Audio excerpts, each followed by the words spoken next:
Hello friend मित्रांनो, या लेक्चरमध्ये आपण बघणार आहे रेल्वे टेक्निशियन विषयी सर्व माहिती. ठीक आहे. त्याच्या आधी आपले पुस्तक जे आलेले आहे मार्केटमध्ये ते आपण बघूया. आत्ताच 2 दिवसापूर्वी लॉन्च झालेलं आहे आपलं मराठीतून पुस्तक रेल्वे टेक्निशियन ग्रेड 3चं प्रश्नपत्रिका संच. बरोबर.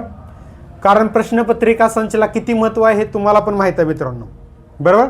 रेल्वेमध्ये आता यामध्ये प्रश्नपत्रिका संचमध्ये आपण काय काय घेतलेलं आहे तर 2024 मध्ये ज्या जागा निघाल्या होती, ज्याची एक्झाम 2025 मध्ये झाली होती. बरोबर. त्या सर्व प्रश्नपत्रिका डिसेंबर 24 मध्ये झाली होती. त्या टोटल 23 प्रश्नपत्रिका होत्या आणि त्या 23 पूर्णच्या पूर्ण प्रश्नपत्रिका आपण मराठी भाषेमध्ये या टेक्निशियन ग्रेड 3च्या पुस्तकामध्ये घेतलेल्या आहेत. ठीक आहे. पहिल्यांदा 2च गोष्टी मी क्लिअर करतो. पहिली गोष्ट म्हणजे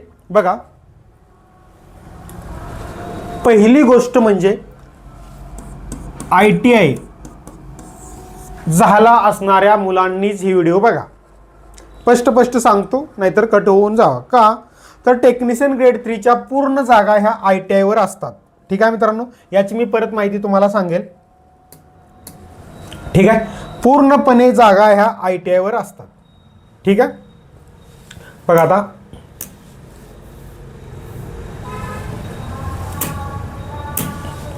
ठीक आहे, पूर्णपणे जागा ह्या ITI वर असतात. त्यामुळे ITIच्या मुलांनीच व्हिडिओ बघा.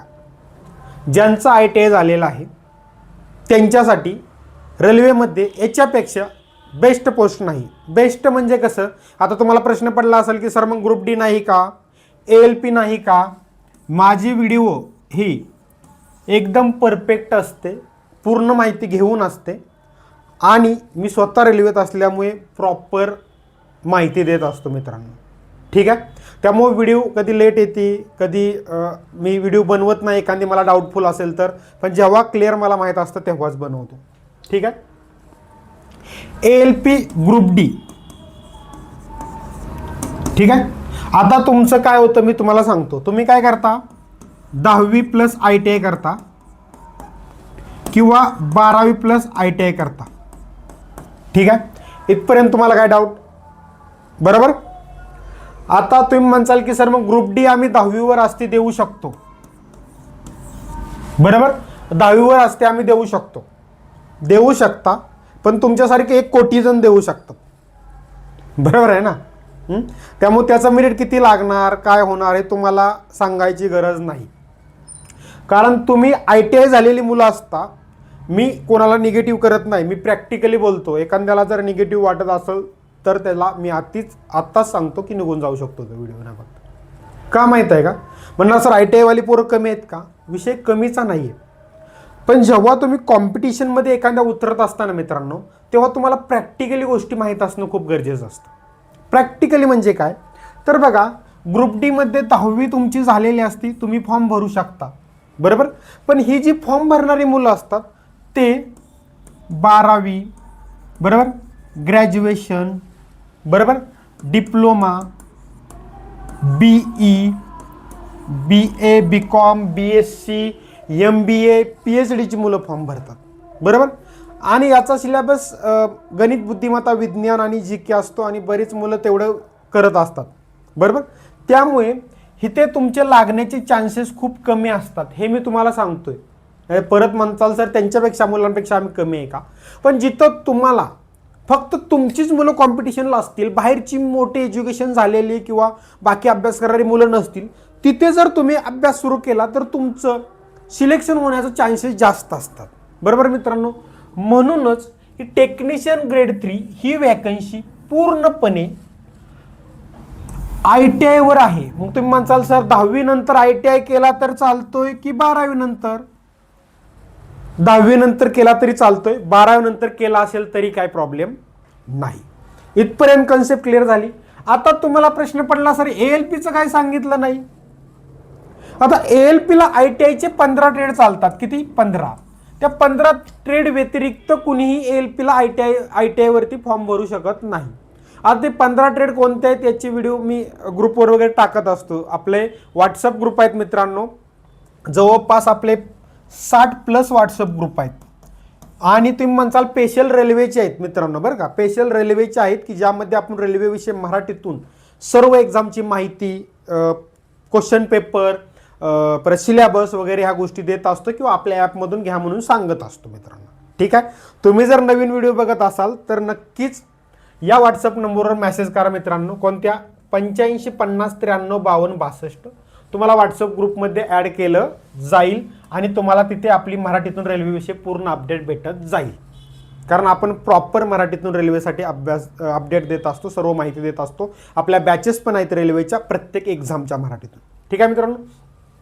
आता ह्या 15 ट्रेड व्यतिरिक्तच्या मुलांनी काय करायचं? त्यांना तर एलपीचा ऑप्शन राहत नाही. मग त्यांच्यासाठी ऑप्शन कोणता आहे? तर तो आहे टेक्निशियन ग्रेड 3. ठीक आहे. मग आता 15 ट्रेड फक्त एलपीचा फॉर्म भरतात का? तर यांच्यासोबत डिप्लोमा झालेली, परत आणि बीई झालेली आणि बीटेक झालेली हे सर्व ते एलपीचा फॉर्म भरतात. आणि कुठंतरी त्यांच्याबरोबर कॉम्पिटिशन करताना आपला कस लागतो, सिलेक्ट होतात. एलपी ITI पण मुलं झालेली आहेत. माझे स्वतःचे विद्यार्थी झालेत. सोलापूरचा ॲथर म्हणून आहे तो झालेला आहे, मिरजचा झालेला आहे, 2-3 दिवसापूर्वी मेसेज आलता मुंबईचा, तो झालेला आहे, साळुंके म्हणून. म्हणजे ही मुलं ITI करून झाली आहेत बरं का मित्रांनो. काहींचा डिप्लोमा आहे, एखादा दुसऱ्याचा झालेली आहेत. पण थोडंफार कमी, म्हणजे 100 जागा असतील तर त्यामध्ये जवळपास 80 मुलं हे तुम्हाला 80 ते 90 मुलं हे तुम्हाला डिप्लोमा आणि इंजिनिअरिंगवाले दिसतील, बीटेकवाले दिसतील आणि 10 ते 20% मुलं हे ITI वाले दिसतील. म्हणजे आपण अभ्यास करायचा नाही का? करायचा. कारण ALPचा आणि टेक्निशियनचा CBT 1चा सिलेबस सेमच आहे. पण आपल्यासाठी एक वेगळी गोष्ट दिलेली आहे रेल्वेनं, तर तिकडं कॉन्सन्ट्रेट केलं तर आपल्याला लवकर भेटू शकते. ती म्हणजे कोणती? Technician grade 3. ठीक आहे. आता टेक्निशियन ग्रेड 3 विषयी थोडक्यात माहिती सांगायला मी सुरुवात करतो. बघा, पहिलं म्हणजे टेक्निशियन ग्रेड 3 ही एक पोस्ट असते जी रेल्वेमध्ये आता दरवर्षी निघते. 2024 मध्ये जागा निघाल्या होत्या, 2025 मध्ये निघाल्या होत्या, 2026 मध्ये आता मार्च ते मे दरम्यान निघतील. कारण ह्याच्यावर परत जागा कधी निघतील म्हणून प्रश्न विचारला जाणार. तर मार्च ते मे दरम्यान निघतील. उगाच व्हॉट्सअपवर नंबर दिलाय म्हणून मेसेज करून सर कधी निघतील विचारू नाही. ठीक आहे. मार्च ते मे दरम्यान तुम्हाला दिसतील. ALPची वॅकन्सी ह्या महिन्यात फेब्रुवारीमध्ये तुम्हाला 100% बघायला भेटेल नोटिफिकेशन. ठीक आहे. बाकी ग्रुप डीची तर निघालेले आहे. आता 2026 मधली ग्रुप डीची नोव्हेंबर-डिसेंबरमध्ये दिसेल बघायला. ठीक आहे. आता टेक्निशियन ग्रेड 3 साठी माहिती घेऊ. पहिलं म्हणजे वयोमर्यादा टेक्निशियन ग्रेड 3 साठी असते 18 ते 30 वर्ष. UR OBC 33 वर्ष आणि SC ST 35 वर्ष. ठीक आहे. एज्युकेशन मी अगोदरच क्लिअर केलेलं आहे. आता त्यामध्ये अजून एक प्रश्न निर्माण होतो. मी तुमचे छोटे छोटे डाऊट क्लिअर करतो मित्रांनो, की सर कोणता ITI चालतो टेक्निशियनला? सर्व ITI चालतं. सर मग कॉम्पिटिशन कसं असतं? म्हणजे एका जागा एकत्र असतात आणि सर्व ITIचे मुलं फॉर्म भरू शकतात का सर्व ब्रँचचे ट्रेडचे? तर नाही, ट्रेड वाईज जागा असतात. म्हणजे बघा, इथं त्यांनी एवढं विश्लेषण करून दिलेलं आहे की दुसरा ट्रेडवाला तुमच्या ट्रेडमध्ये शिरू शकत नाही. तुमच्या ट्रेडच्या, आता समजा तुमचा ट्रेड असेल वेल्डर आहे समजा. ठीक आहे. तर तुम्ही भरला मुंबईला फॉर्म, मुंबई झोनला. ठीक आहे. मुंबई झोनला फॉर्म भरला तर मुंबई झोनमध्ये जेवढ्या जागा आहेत, समजा 700 जागा आहेत मुंबई झोनच्या. ठीक आहे. तर त्या 700 जागा तुमच्या ट्रेड वाईज डिव्हाइड केल्या जाणार. मग त्यातला वेल्डरला समजा 100 जागा आहेत, तर त्या 100 जागात फक्त वेल्डरचीच मुलं फॉर्म भरू शकणार ज्यांचा वेल्डर ट्रेड झाला आहे. मग 50 जागा फिटरला असतील, 20 जागा म्हणजे वायरमॅनला असतील, परत इलेक्ट्रिशियन असतील, प्लंबर असतील, कारपेंटर असतील, अशा सगळ्या डिझेल मेकॅनिक असेल, सगळ्यांना मिळून त्या जागा डिवाइड होतात आणि त्यानुसारच तुम्हाला फॉर्म भरावा लागतो, जागा वगैरे सर्व बघून.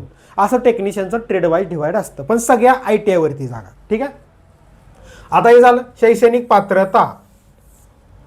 10वी+ ITI तुम्ही म्हटलं सर 12वी सायन्स काय केलेलं आहे?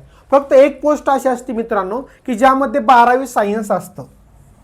एकच, त्यामुळे त्याला निग्लेक्ट करा तुम्ही, कारण 12वी सायन्सवाल्यांनी पण ती शक्यतो फॉर्म भरण्याच्या मागं लागू नये, कारण ते एक पोस्ट असते, जागा एवढ्या कमी असतात की त्यात खूप फॉर्म येतात आणि ते कॉम्पिटिशन आणि ह्या गोष्टी एवढ्या असतात की 85-90चं मेरिट असतं 100 बाई. ठीक आहे, तर ITI मेनच आहे यामध्ये, ही निग्लेक्ट करा तुम्ही. ठीक आहे, हे दिलेलं आहे मी फक्त ह्यासाठी दिलेलं आहे की एखादा परत म्हणाल सर 12वी सायन्सला पण टेक्निशियन गट जागा असतात, तुम्ही नाही म्हणताय, असतात पण कमी असतात. ठीक आहे, निगेटिव्ह मार्किंग 1/3 असते, रेल्वेच्या सर्व एक्झामसाठीच आहे, तुम्हाला माहीतच आहे.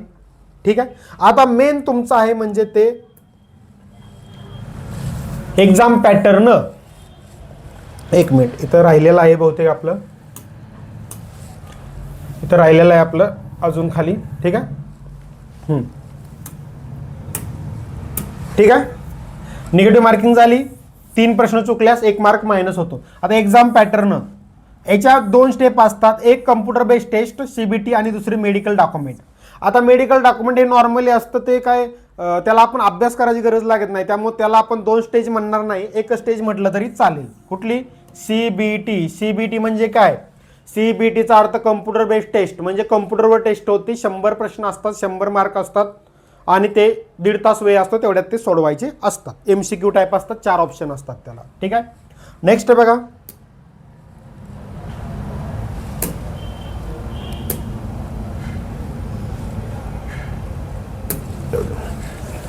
नेक्स्ट बघा, आताच तुम्हाला सांगितलं 4 सब्जेक्ट आहेत, 100 प्रश्न, 100 मार्क, 90 मिनिटे वेळ.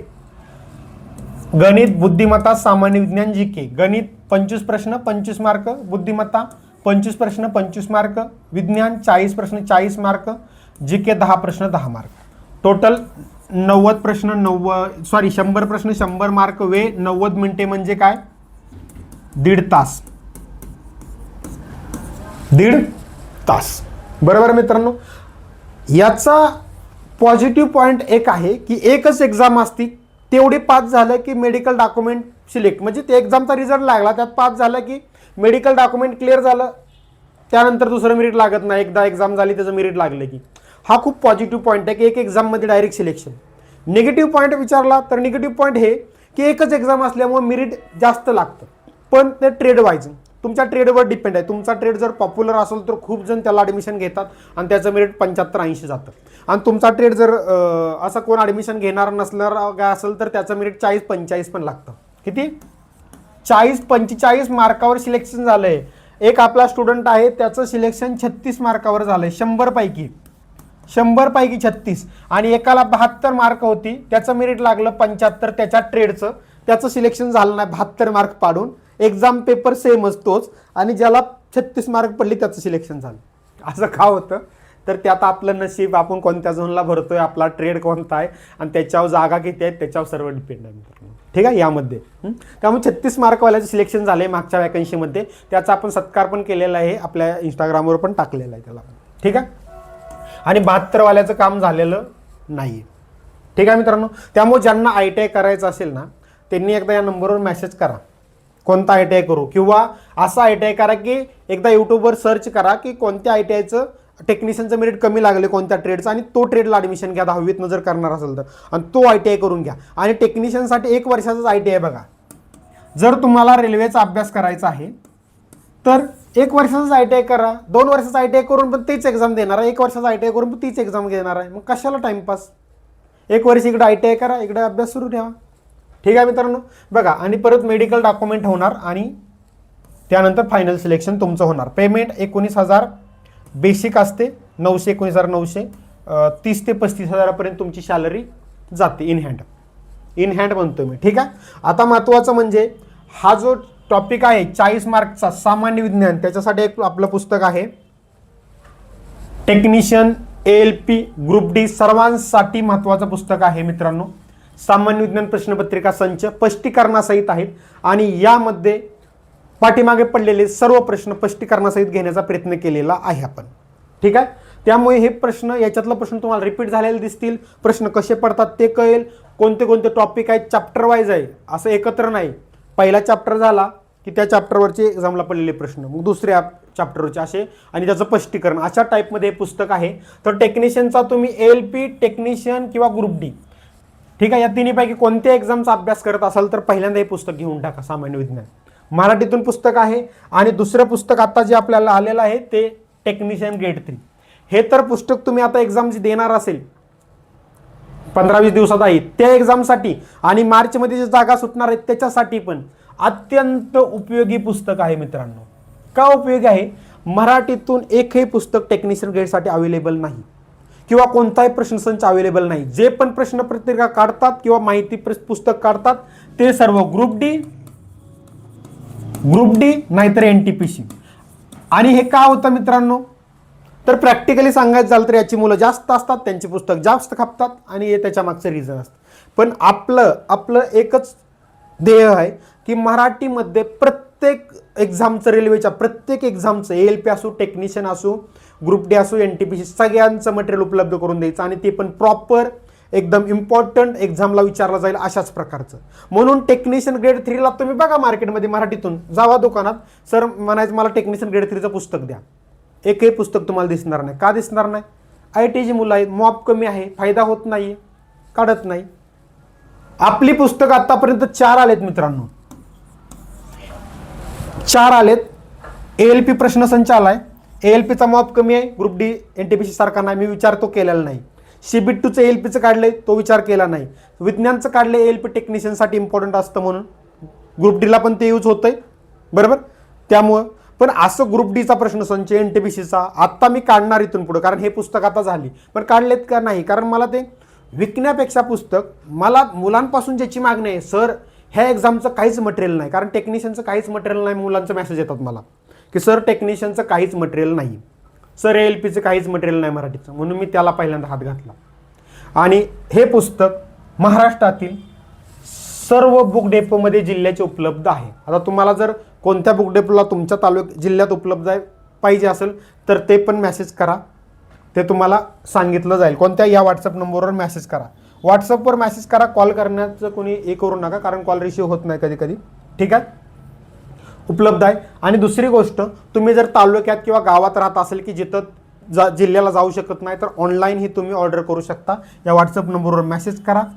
ठीक आहे, तिथं तुम्हाला सांगितलं जाईल, ॲपची लिंक दिली जाईल, त्या ॲपमधून तुम्ही ऑर्डर करू शकता. ठीक आहे मित्रांनो, तर हे पुस्तकाची प्राईस आहे 440 रुपये. कारण पुस्तक 400 पेजेसपेक्षा जास्त आहे. कारण जवळपास 23 क्वेश्चन पेपर आपण पूर्ण स्पष्टीकरणासहित घेतलेले आहेत. म्हणजे यातले 18 क्वेश्चन पेपर स्पष्टीकरणासहित आहेत आणि 5 क्वेश्चन पेपरचं विज्ञान GK स्पष्टीकरण केले, गणित बुद्धिमत्ता तुम्हाला सरावासाठी सोडलेलं आहे, त्याची पण उत्तरं दिलेली आहेत. काय आहेत ती, पॅटर्न सेम आहे. त्यामुळे हे पुस्तक पहिल्यांदा तुम्ही घ्या आत्ता ALPच्या एक्झाम, म्हणजे टेक्निशियनच्या एक्झामसाठी किंवा पुढच्या येणाऱ्या पण. ठीक आहे मित्रांनो, अजून तुम्हाला डाऊट काय असेल तर कमेंट करून विचारा. टेक्निशियन ग्रेड 3चा अभ्यास ITI झालेल्या मुलांनी, मला मेसेज जेव्हा पण येतो तेव्हा मी स्पष्ट सांगत असतो की तू टेक्निशियन ग्रेड 3चा अभ्यास सुरू करून दे म्हणून, टेक्निशियन ग्रेड 3चा अभ्यास सुरू करून दे म्हणून. आता मुलांचं काय मुलांचं मेसेज येतात की सर बॅच, तर आपल्या बॅच ॲपमध्ये आहेत. बॅच ॲपचं नाव आहे रेल्वे प्रेमी मराठी क्लासेस. प्ले स्टोअरवर जाऊन सर्च करा, तिथे रेल्वे प्रेमी मराठी क्लासेस असं येऊन जाईल, ते डाउनलोड करा. ठीक आहे, आणि डाउनलोड केल्यानंतर तुम्हाला त्यामध्ये रेल्वेच्या सर्व बॅचेस दिसतील. टेक्निशियनची पण बॅच आहे. ठीक आहे मित्रांनो, तर तिथून घेऊन तुम्ही अभ्यास करू शकता. पण ITI झालेल्या मुलांनी ALP बसत असेल तर 15 ट्रेडमध्ये असेल तर, आणि टेक्निशियन, पण टेक्निशियन ही जास्त फोकस असलं पाहिजे. आता मग ग्रुप डी, तर ग्रुप डी अभ्यास त्यांनीच करा ज्यांचा ITI प्लस ॲप्रेंटिस झालेले आहे. ॲप्रेंटिस, ह्या ॲप्रेंटिसवर मला एक व्हिडिओ बनवायची वेगळी, ते मी बनवलं लवकरच. ज्यांचा ITI प्लस ॲप्रेंटिस झालेले आहे त्यांनी ते टेक्निशियन ग्रेड 3 एक ग्रुप डीचा अभ्यास करू शकता, कारण त्यांच्यासाठी 20% वेगळं रिझर्वेशन असतं, बरोबर. त्यामुळे आता टेक्निशियनचा सिलेबस काय आलं, 2 पुस्तकं आपली मार्केटमध्ये आहेत टेक्निशियनची, आजच ऑर्डर करा. ठीक आहे मित्रांनो, अजून काय डाऊट असेल तर कमेंट करून विचारा. आणि व्हिडिओ आवडली, मराठीतून मटेरियल आवडत असेल आपलं, तर चॅनलला लाईक सबस्क्राईब करा विसरू नका. आणि जास्तीत जास्त तुमच्या ITI झालेल्या मुलांकडे फॉरवर्ड करायला ग्रुपवर, व्हॉट्सअप ग्रुप, टेलिग्रामवर फॉरवर्ड व्हिडिओ करायला, यूट्यूब चॅनलची लिंक करायला विसरू नका मित्रांनो. ठीक आहे, अजून डाऊट असेल तर कमेंट करा खाली, अजून त्याच्यावर आपण नवीन व्हिडिओ बनवू. Thank you friend.